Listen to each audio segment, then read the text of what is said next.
오늘 우리에게 주시는 하나님의 말씀은 신약성경 사도행전 10장 34절에서 43절까지 말씀입니다. 사도행전 10장 34절에서 43절 말씀을 저와 여러분들이 한 절씩 교독하겠습니다. 제가 34절, 베드로가 입을 열어 말하되 내가 참으로 하나님은 사람의 외모를 보지 아니하시고 각 나라 중 하나님을 경외하며 의를 행하는 사람은 다 받으시는 줄 깨달았도다. 만유의 주 되신 예수 그리스도로 말미암아 화평의 복음을 전하사 이스라엘 자손들에게 보내신 말씀 곧 요한이 그 세례를 반포한 후에 갈릴리에서 시작하여 온 유대에 두루 전파된 그것을 너희도 알거니와 하나님이 나사렛 예수에게 성령과 능력을 기름 붓듯 하셨음에 그가 두루 다니시며 선한 일을 행하시고 마귀에게 눌린 모든 사람을 고치셨으니 이는 하나님이 함께 하셨음이라. 우리는 유대인의 땅과 예루살렘에서 그가 행하신 모든 일의 증인이라. 그를 살리신 나무에 달아 죽였으나 하나님이 사흘 만에 다시 살리사 나타내시되 모든 백성에게 하신 것이 아니요 오직 미리 택하신 증인 곧 죽은 자 가운데서 부활하신 후 그를 모시고 음식을 먹은 우리에게 하신 것이라. 우리에게 명하사 백성에게 전도하되 하나님이 살아있는 자와 죽은 자의 재판장으로 정하신 자가 곧 이 사람인 것을 증언하게 하셨고 그에 대하여 모든 선지자도 증언하되 그를 믿는 사람들이 다 그의 이름을 힘입어 죄 사함을 받는다 하였느니라. 아멘. 오늘은 10월의 첫 주일입니다. 10월 한 달도 하나님의 은혜 안에 거하시는 여러분들 되시기를 주님의 이름으로 축원합니다. 지금으로부터 약 2300년 전 고대 그리스 시대 시칠리아 섬 남쪽에 시러큐스라고 하는 아름다운 도시가 있었습니다. 그 도시의 통치자는 히에로 2세. 어느 날 그 히에로 2세가요 순금 한 덩이를 금을 세공하는 세공사에게 주었습니다. 그러면서 금관을 제작해달라라고 지시했습니다. 세공사는 그 금덩이를 가지고 가서 며칠 동안 아름다운 금관을 만들었지요. 그리고 왕 앞에 그 금관을 가지고 왔습니다. 그런데 이 왕이 그 금관을 보는데 아무래도 순금이 아닌 것 같아요. 은이 섞여 있는 것 같습니다. 여러분, 이 순금과 좀 뭐가 섞여 있는 금은 벌써 이 때깔이 다르잖아요. 빛깔이 다르잖아요. 그래서 왕이 그 세공사에게 준 금덩어리 똑같은 무게와 그가 제작해온 금관의 무게를 재봤어요. 그런데 이 무게가 똑같은 거예요. 심증은 있는데 물증이 없는 겁니다. 그래서 어떻게 할까 고민하다가 자신의 친척이요 과학자, 천문학자, 철학자인 아르키메데스를 불렀어요. 그래서 그에게 요청합니다. 이 문제를 좀 해결해 달라. 아르키메데스가 이걸 어떻게 해결할까 고민하다가 어느 날 공중 목욕탕에 갔어요. 그래서 이 목욕탕 욕조 안으로 싹 들어가는데 물이 욕조에서 넘치는 거예요. 그 장면을 보고 아르키메데스가 이 문제를 해결할 실마리를 발견합니다. 그것이 이 물질의 밀도와 부력의 관계이지요. 모든 물질은 밀도가 다 다르잖아요. 그래서 그 밀도가 다르기 때문에 물을 밀어내는 부력이 다른 거예요. 이것이 세월이 흘러도 변하지 않는 아르키메데스 원리 아닙니까? 이 원리가 훗날 그 무거운 쇳덩이로 배를 만들어서 항해를 할 수 있는 대항해 시대를 여는 기초가 된 거 아닙니까? 그 원리를 발견한 아르키메데스는 너무나도 기뻤던 나머지 알몸으로 공중 목욕탕을 뛰쳐나왔습니다. 그리고 거리를 달려갔지요. 자신의 집을 향해서 뛰어가면서 뭐라고 외쳤지요? 역시 우리 하늘교회 성도님들은 지식이 탁월하십니다. 유레카! 유레카! 하고 외치면서 자신의 집으로 달려갔지요. 유레카의 뜻은 나는 발견했다. 나는 깨달았다. 인생을 변화시키는 깨달음입니다. 놀라운 깨달음이지요. 우리는 살아가면서 이런 깨달음이 꼭 필요해요. 자주 필요합니다. 왜냐하면 이 사람은요, 본질적으로 고정관념의 함정에 빠지기 참 쉽기 때문이에요. 사람은 참 고정관념의 틀을 벗어나기가 쉽지 않습니다.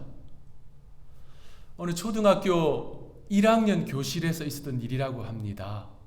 선생님이 아이들에게 그 토끼와 거북이 우화로 수업을 진행을 했어요.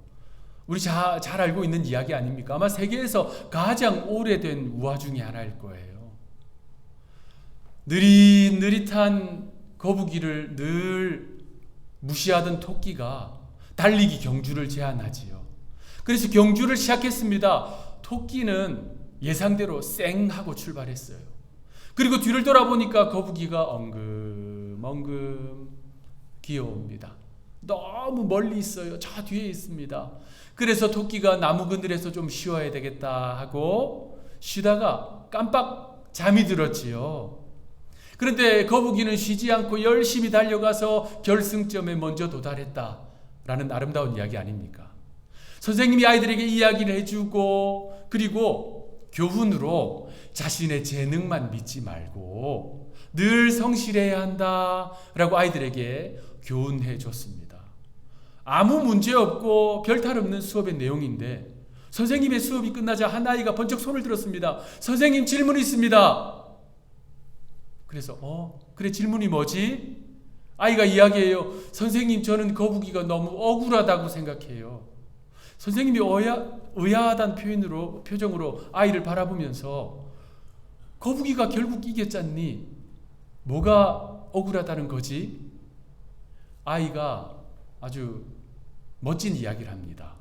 선생님, 왜 꼭 거북이와 토끼가 경주를 하는데 땅에서만 해야 하나요? 왜 바다에서나 강에서는 할 수 없었나요? 만약에 강에서 달리기를 했다면 거북이가 훨씬 쉽게 이겼을걸요. 지혜가 담겨있는 이 아이의 질문은 우리가 당연하다라고 생각하고 아무 문제 없다라고 생각하는 그 고정관념을 흔들어 놓는 질문이었습니다. 여러분, 사람들이 일반적으로 가지고 있는 그 고정관념은요, 쉽게 편견으로 내면화돼요. 그래서 자신의 생각이 옳다라고 하는 확신을 가지게 만듭니다. 그러한 오류를 우리는 너무나도 자주 범합니다. 우리가 즐겨 먹는 토마토, 저도 오늘 아침에 토마토를 먹고 왔거든요. 현대인들은 이 토마토를 슈퍼푸드라고 부르잖아요. 건강에 매우 좋다라고 이야기합니다. 아주 인기가 많지요. 그런데 이 토마토가 과거 한동안 악마의 열매 취급받았어요. 굉장히 천대받았습니다. 이 토마토가 원래 이 남미의 고산지대에서 재배가 되었다지요. 그러다가 이 남미를 정복한 유럽의 정복자들에 의해서 유럽으로 갔는데 이게 고정관념과 편견과 미신이 뒤섞여서 토마토를 악마의 열매라고 불렀어요. 심지어 유럽의 많은 사람들은 그 에덴 동산에서 있었던 그 선악과가 바로 이 토마토였다라고 믿었습니다. 그래서 소수의 사람들은 토마토를 그냥 관상용으로 길렀고요. 대부분의 사람들은 토마토를 멀리했습니다. 그렇게 수백 년이 흘렀고요. 그러다가 1820년에 미국의 한 남성이 이 악마의 열매를 공식 석상에서 먹겠다라고 광고했습니다. 미국 뉴저지주 원예학회 회장을 맡고 있었던, 그러니까 식물을 연구하고 키우는 사람이잖아요. 육군 대령 출신 로버트 존슨이라는 사람이에요. 그가 이 악마의 열매를 공식적으로 먹는 그 장면을 보기 위해서 당시 수천 명의 사람들이 뉴욕 셀럼 재판소로 몰려들었습니다. 그 지역의 의사인 미터 박사는 저 사람이 저 토마토 악마의 열매를 먹는 즉시 고열에 시달리다가 죽게 될 것이다. 그러니까 우리는 장례식을 준비해야 된다라고 이야기했어요. 실제로 장례식을 준비했습니다. 그렇게 많은 사람들이 보는 앞에서 이 로버트 존슨이 토마토를 한 입 배에 물었습니다. 사람들이 비명을 질렀어요. 그 모습을 보고 혼절하는 여성들이 속출했습니다. 그런데 그 비명은 곧 탄성과 감탄으로 바뀌었습니다. 로버트 존슨이 아무 문제가 없는 거예요. 심지어 그는 그 자리에서 50파운드에 달하는 그 많은 양의 토마토를 혼자 다 먹어치웠습니다. 그래서 이 사건은 미 전역에 뉴스로, 신문으로 대서특필됐습니다. 악마의 열매였던 토마토가 재평가되는 순간이었어요. 사람들의 그 감탄과 탄성은 그동안 미신으로만 생각했던 고정관념에 쌓여 있었던 자신의 생각이 깨어지고 새로운 진리를 깨달은 그 진리를 깨달은 자의 감탄이지요. 사람들이 성장하는 동안에 이 마음에 새겨놓은 고정관념은요, 생명력이 아주 질깁니다. 잘 사라지지 않아요. 사라졌다 싶다가도 어떤 상황을 만나면, 어떤 환경에 처하면 그 고정관념으로 쉽게 돌아가 버립니다. 그래서 영국의 철학자인 프란시스 베이컨은 사람들 내면에 있는 이 네 가지 우상을 멀리하지 않고서는 고정관념에서 벗어날 수 없다라고 말했습니다. 그는요, 모든 사람에게 이 네 가지 우상이 마음에 있다라고 이야기했어요. 사물을 있는 그대로 보지 못하고 선입견을 가지고 바라보는 종족의 우상, 개개인의 삶 속에서 과거로부터 생겨난 동굴의 우상, 또 사람들과 서로 상호 소통하면서 만들어진 시장의 우상, 마지막으로 잘못된 가치관, 관념, 이데올로기로 형성된 극장의 우상. 그는요, 이 우상들을 제거하지 않고서는 진리를 진리로 볼 수 없다라고 단언해서 이야기하는 것입니다. 이러한 원리는 우리 신앙생활에도 그대로 적용됩니다. 여러분, 누군가 교회에 출석하기 시작했어요. 신앙생활을 이제 열심히 하기 시작했어요. 그런데 그가 갑자기 신령해지고 거룩한 사람이 되고 성화되는 것이 아니지요. 신앙생활은 과정입니다. 여정입니다. 오랜 세월 거쳐가야 하고요. 그러다 보면 건너야 할 강이 있고 넘어야 할 산이 있습니다. 그 가운데 이 고정관념, 자신의 신념, 그리고 왜곡된 생각들, 우리 마음에 내재되어 있는 그러한 우상들, 그것들을 건너가야 하고 넘어가야 합니다. 그래야 진리를 진리로 볼 수 있습니다. 그런데 우리가 너무 염려할 필요는 없습니다. 하나님께서 우리를 도와주시기 때문이에요. 성령께서는 우리가 진리를 깨달을 수 있도록 도와주십니다. 영적인 진리를 깨달을 수 있도록 하나님은 우리를 도와주세요. 그러한 깨달음이 늘 여러분들에게 있기를 주님의 이름으로 축원합니다. 이 커뮤니케이션에서 사용하는 용어가 있어요. 무엇을 깨달았을 때 쓰는 표현입니다. 아하 모멘트라고 그래요. 아하 모멘트. 설교학에서도 마찬가지예요. 이 용어를 그대로 씁니다. 설교를 듣다가 깨닫는 순간에 아하, 바로 그것이 아하 모멘트예요. 성령 하나님은 예배 가운데 여러분들에게 깨달음을 주세요. 말씀을 듣다가 깨닫게 해주십니다. 기도하다가 깨닫게 해주세요. 그래서 자신의 무릎을 탁 치면서 이것이 하나님의 뜻이었구나. 이것이 하나님의 응답이었구나. 이것이 나를 향한 하나님의 사랑이었구나. 하나님은 이런 분이셨구나. 라고 하는 깨닫는 그 아하 모멘트.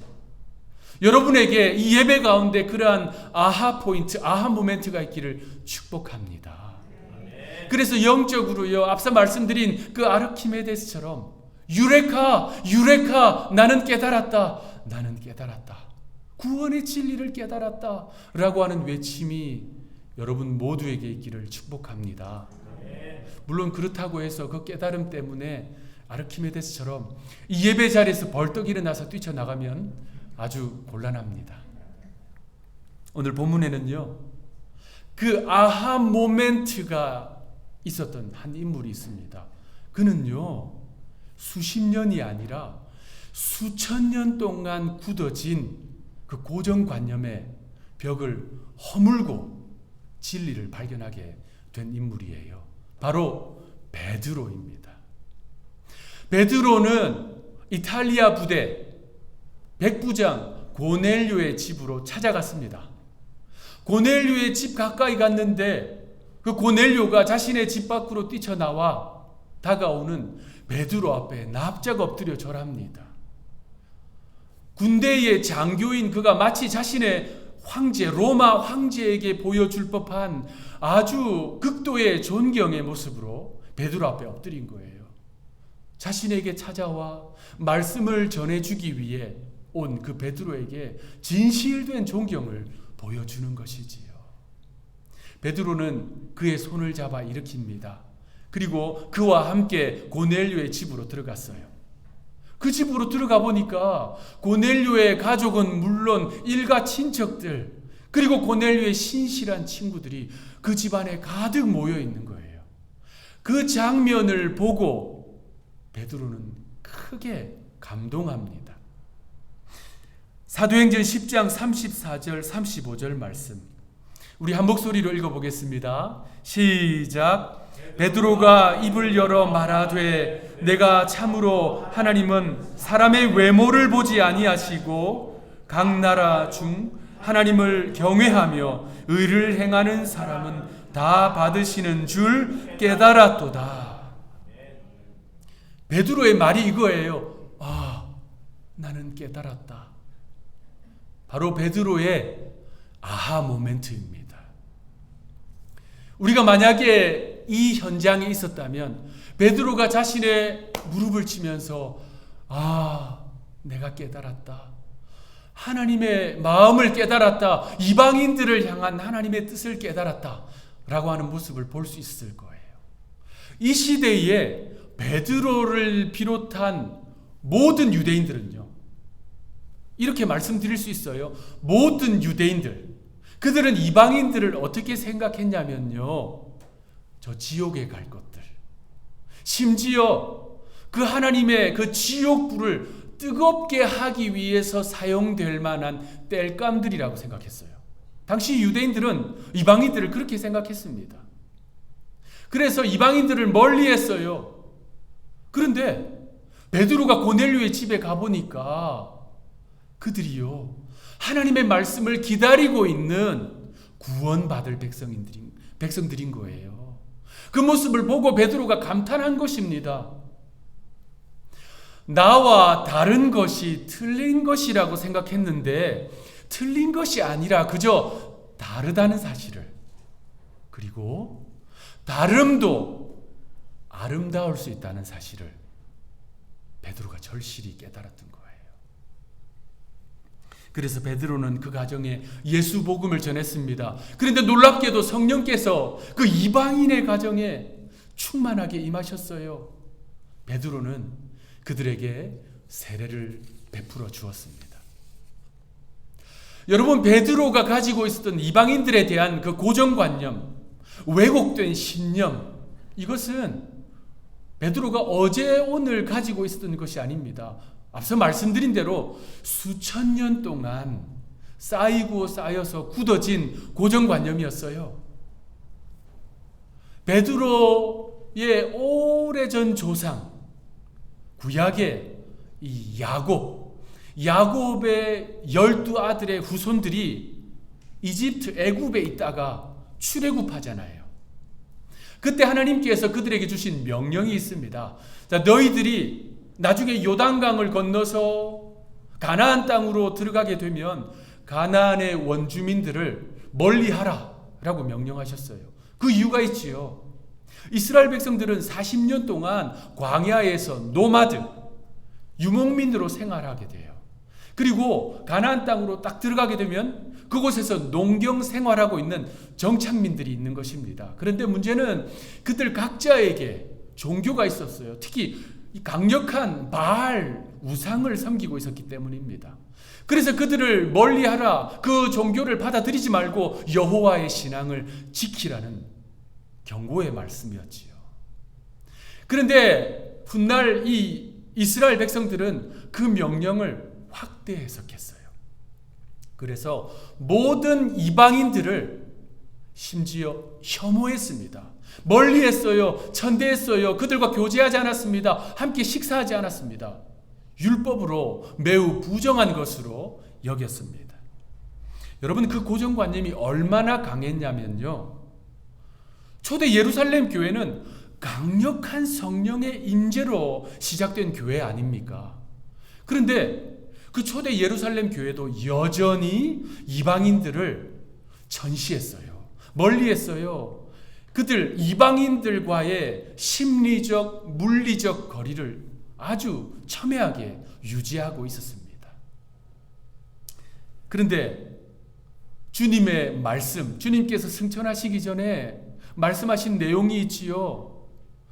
주님께서 승천하시기 전에 이 복음은 예루살렘과 유대의 장벽 안에 머물 것이 아니라 사마리아와 땅끝까지 퍼져야 한다라고 말씀하셨어요. 그래서 주님은 이 베드로의 고정관념을 깨트려 주신 것입니다. 베드로가 이 고넬료의 집에서 놀라운 경험, 깨달음을 가지고 예루살렘 교회로 돌아갔어요. 그리고 교회 성도들에게 자신의 경험을 보고했습니다. 그런데 베드로가 그 보고를 하자 교회가요, 베드로를 비난했어요. 베드로를 책망했어요. 어떻게 이방인의 집으로 들어갈 수 있느냐?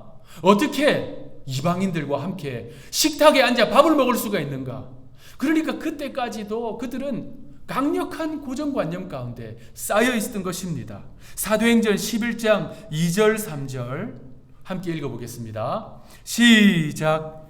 베드로가 예루살렘에 올라갔을 때 할례자들이 비난하여 이르되 내가